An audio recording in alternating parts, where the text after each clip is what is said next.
예수를 본받아 152번째 시간입니다.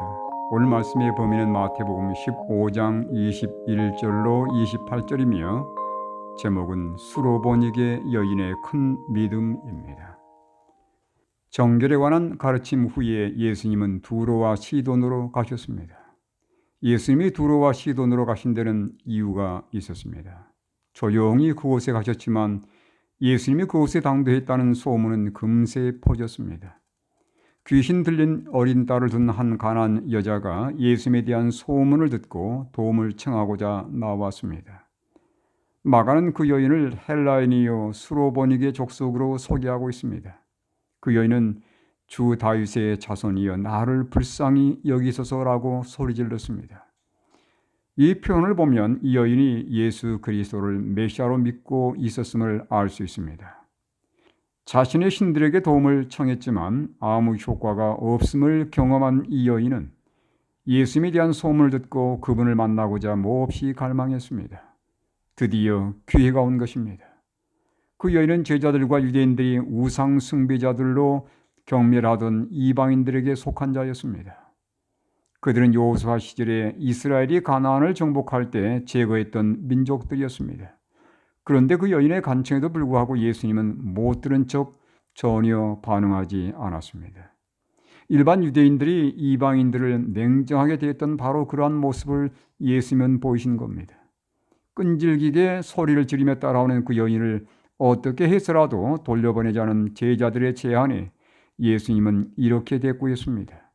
나는 이스라엘 집에 잃어버린 양 외에는 다른 데로 보내심을 받지 아니하였노라.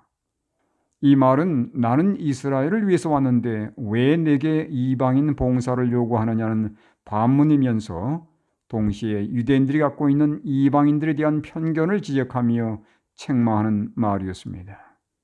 그 여인은 포기하지 아니하고 예수님 발 앞에 엎드려 절하며 주여 저를 도우소서라고 계속해서 간구했습니다.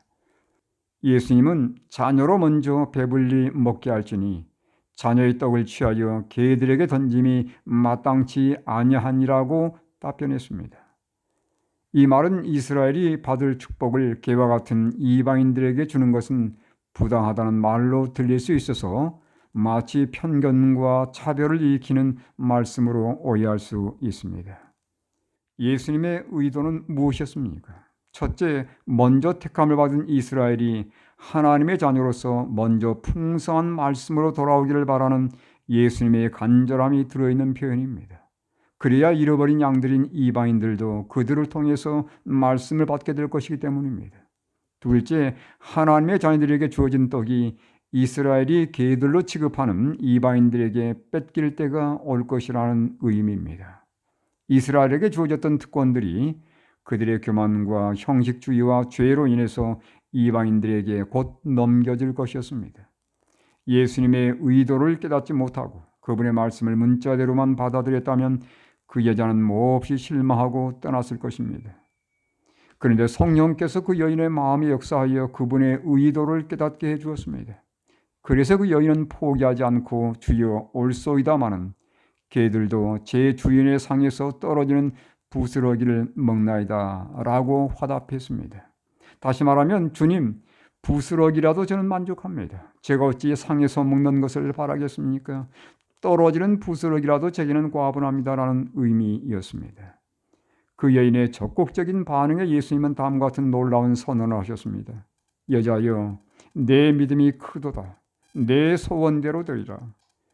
여인의 귀신 들린 딸은 그 즉시 나음을 얻게 되었습니다. 그 여인은 믿음으로 하나님의 자녀가 되었고 하나님의 능력을 체험하게 되었습니다. 주님은 이방인 여인에게 은혜를 베푸심으로 제자들과 유대인들이 이방인들에 대해서 갖고 있었던 편견과 차별을 깨뜨렸습니다. 누구나 믿음으로 주님께 나오면 하나님의 자녀이며 그들은 그분의 식탁에서 함께 먹는 특권을 누리게 되는 것입니다. 나는 오늘 부스러기라도 주워 먹고자 하는 그러한 심령과 그러한 믿음으로 주님 앞에 나오는지요.